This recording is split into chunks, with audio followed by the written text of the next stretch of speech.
दिमागी नक्सलवाद इस देश में जो आग में जलाना चाहते हैं, इस देश को, जो तोड़ फोड़ आगजनी, जो लोकतांत्रिक में भरोसा नहीं रखते, सरकार में भरोसा नहीं है, सरकार के सिस्टम में भरोसा नहीं है, इस देश के सर्वोपरि सुप्रीम कोर्ट पे भरोसा नहीं है, इस तरह के सोच के लोग बहुत भरमार है। अगर आपको बिपिन रावत ने बात की थी ढाई मोर्चों पे लड़ने की बात जो की थी, वो इन्हीं के बारे में बात की थी जो सेना के प्रमुख थे। उन्होंने साफ साफ कहा था कि हम ढाई मोर्चों पे लड़ाई लड़ रहे हैं। सेना के सैनिक को पता है कि हमारे सामने दुश्मन है जो देश के पार बैठा है, वो हमारे देश पे क्या करना चाहता है, लेकिन जो अंदर बैठे हैं इनकी मानसिकता के बारे में तो यही बताएंगे ना। तो ये उसी के बारे में चर्चा की है, लोगों को बताया है कि ऐसे लोग हैं भरमार हमारे देश में जो देश को तरक्की करता नहीं देखना चाहते, देश की इकोनॉमी बढ़ता देखना नहीं चाहते, देश में डिफेंस के मामले में इतना मजबूत होता नहीं देखना चाहते, जिनको ऑपरेशन सिंदूर में बड़ी दिक्कत हुई थी कि पाकिस्तान के कई मरकज मदरसे और इस तरह की चीजें तोड़ दी थी हमारी सेना ने, और एक भी नुकसान नहीं हुआ देश का, और इतना बड़ा का मतलब समझ लो करके, और फिर सेना जो है अपने वापस आ गई, एक सैनिक नहीं मरवाया। विपक्षी तो ये कह रहे हैं कि भाई साहब जो मोदी जी का विरोध करेगा वही दिमागी नक्सलवाद है, ये कहने का मतलब है उनका। तो मैं तो कह रहा हूँ मोदी जी का अगर विरोध करता तो मोदी जी होते। आज इतिहास भारत का बदल दिया उन्होंने, सबसे लंबा कार्यकाल प्रधानमंत्री के पद पे उनको जनता बिठाती। अरे मोदी जी तो लोगों के वोट से आते हैं, मोदी जी किसी खैरात किसी पार्टी के उससे तो नहीं आते हैं, या किसी पार्टी के मुखिया हैं, मालिक हैं। चलो जी वो जैसे मर्जी हो, गधा भी हो, बिठा के रखना है, उसकी आज्ञा का पालन करना है। मोदी जी तो बहुत बड़े संगठन से आते हैं, अगर मोदी जी के खिलाफ जनता खड़ी होगी तो मोदी जी को तो उतार फेंकेगी। मोदी जी भाषण ही नहीं देते, झंडा ही नहीं फहरा पाते। तो मोदी जी के खिलाफ नफरत अगर तुम अपने आप को समझाने के लिए, तो गालिब ख्याल अच्छा है, आप समझा लो अपने आप को कि मोदी जी के खिलाफ लोगों के दिमाग में गुस्सा है। मोदी जी के खिलाफ गुस्सा होता तो लोग रोड पे होते आपके साथ, आपकी पार्टी के साथ खड़े होते। आपको जो रंगमंच सजा के नाटक करना पड़ रहा है, जो विदेश नीति का आप कर रहे थे मेलो ड्रामा, वो करना नहीं पड़ता, वो तो जनता धराशायी कर देती, आपके साथ खड़ी हो जाती। आज आप पीएम होते देश के, और जो जो लोग लड़ रहे हैं अपने राज्यों में वो सीएम होते वहाँ के, आज तक वो बन क्यों नहीं पाए। जनता मोदी जी को चाहती है और दिलो जान से चाहती है। मोदी जी का परिवार नहीं है, मोदी जी का परिवार यही देशवासी हैं, और ये देशवासी समझते हैं और मोदी जी उनको समझ रहे हैं, तभी तो वो आ रहे हैं, और चौथी बार भी उन्हीं के आसार। तो वही कह रहा हूँ, जनता की ताकत है मोदी जी पे। विश्व में जितनी बाहर के कंट्री हैं, चाहे चाइना हो गया, चाहे बांग्लादेश हो गया, चाहे और कोई देश हो गया, चाहे अमेरिका हो गया, सब चाहते हैं मोदी जी हट जाए, और हमारा विपक्ष भी चाहता है। मोदी जी ने यह भी कहा कि 2046 तक 20 साल बाद जो है सो भारत डेवलपिंग से डेवलप्ड कंट्री बन जाएगा। तो वो अब विपक्ष उठा रहा है सवाल कि कैसे बनेगा विश्व गुरु, यहाँ वो तो इतनी दिक्कत आ रही है, रोजगार है नहीं, महंगाई इतनी है। कैसे इस देश में वो समस्याएं खत्म हो गई जो होना ही नहीं था, जिसको कहते थे कि ये तो हो ही नहीं सकता, ये तो असंभव है, ये 370 कोई उठाएगा तो खून की नदियां बह जाएंगी, झंडा उठाने वाला नहीं होगा। आज जो है वहाँ के लाल चौक पे झंडा फहरा रहा है शान से, जहाँ की पाकिस्तान का झंडा लगा होता था हमारे ही देश में। एक ही देश में दो देश थे, दो झंडे थे, दो निशान था, दो संविधान था, एक संविधान हो गया, एक निशान हो गया, एक झंडा हो गया। यह संभवकार मोदी जी ने किया ना, आपको नहीं विश्वास हुआ, दिखा आंखों से। आज कश्मीर फल फूल रहा है, सबसे बड़ा दुनिया का चुनाव ब्रिज बना दिया, ठीक है।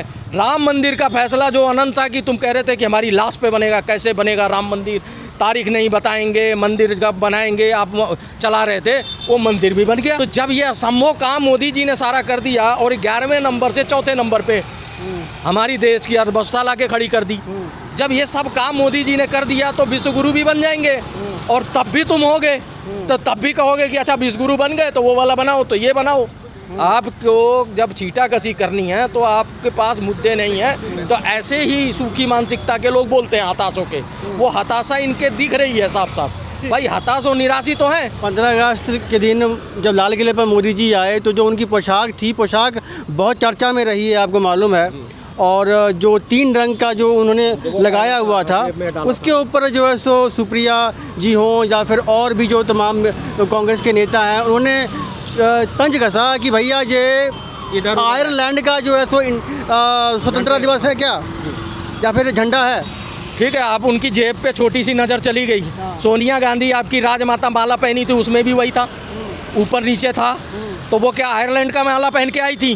वहाँ से हार पहना के उनको भेजा गया था और उन्होंने राष्ट्रीय गीत का अपमान किया। आप भरे मन से है किसी चमचों में ताकत कि बोले, कोई कांग्रेसी डर के मारे नहीं बोला कि मेरे को तो पार्टी से निकाल देंगे। तो भैया तुम जो है एक पार्टी क्या देश से बड़ी हो गई जो तुम बोल नहीं पा रहे हो।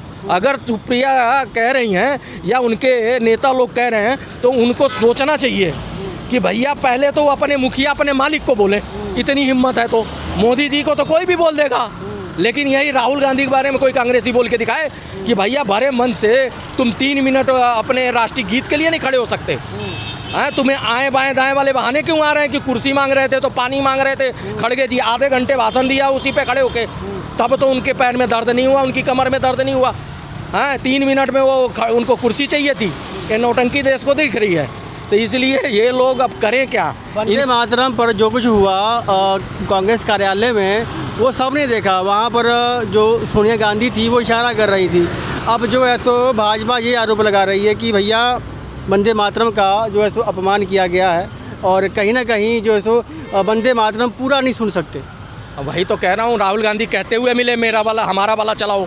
तो तुम्हारा वाला कौन सा वंदे मातरम गीत इंदिरा गांधी लिख गई थी या नेहरू जी किसी बंद कमरे में लिख गए थे? ये बताओ ना कौन सा वंदे मातरम का जो गीत है जो 1937 से 31 में जब लागू हुआ था वही वाला है और वही देश के सम्मान में गाया जाता है। उसी से देश को आज़ादी मिली थी।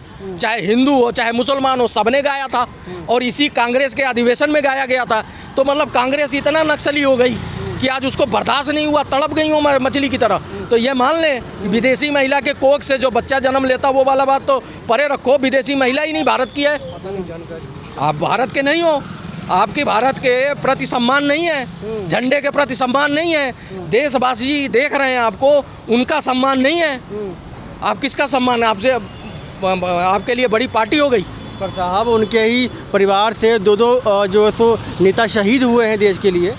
शहीद अपने कार्यकाल में हुए, प्रधानमंत्री वो थे और प्रधानमंत्री जो इंदिरा गांधी की हत्या हुई वो उनके गार्ड ने की। वो कोई आतंकवादी आके मार गया था या राजीव गांधी को आतंकवादी मार गया था? लिट्टे गुरिल्ला वार में जिसमें सहयोग कर रहे थे लिट्टे गैंग को लोगों ने मार दिया। तो इसी देश में मारे गए, अपने कार्यकाल में मारे गए। काहे का शहीद?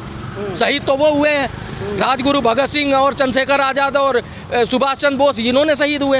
ये लोग तो अपनी जान दे के चले गए देश के लिए। देश उसके बाद आज़ाद हुआ, हाँ, इनके रहते तो नहीं हुआ। भगत सिंह जब फांसी हुई थी तो मैं कह तो रहा हूँ कि आज भी संग्रहालय में संजो के रखी गई हैं वो रस्सियाँ जिससे बकरी बापू बांधा करते थे। कहाँ गई रस्सियाँ जिससे हंसते हंसते 3 नौजवान झूले थे? कहाँ हैं वो रस्सियाँ? वो तो संग्रहालय में नहीं रखी हैं। ये कांग्रेस ने ही तो बनाया सारा यहाँ का सिस्टम। तो उस संग्रहालय में बापू की रस्सी रखी है बकरी बांधने वाली, लेकिन जो 3 नौजवान 22-22 साल के झूले थे उनकी रस्सी कहाँ है भाई? ये तो कांग्रेस से ही दुनिया भर के सवाल हैं। आपके शिक्षा मंत्री 5 मुसलमान रहे, मुगल इतिहास पढ़ा दिया। भली बात है, जब सबको पता लग गया कि भैया ये तो गलत इतिहास पढ़ाया जा रहा है और मोदी जी के कार्यकाल में, धर्मेंद्र प्रधान के कार्यकाल में वो NCERT के बुक से हटाया गया। तो आपने तब भी देश का सम्मान नहीं किया था, तो देश आपका सम्मान क्यों करे?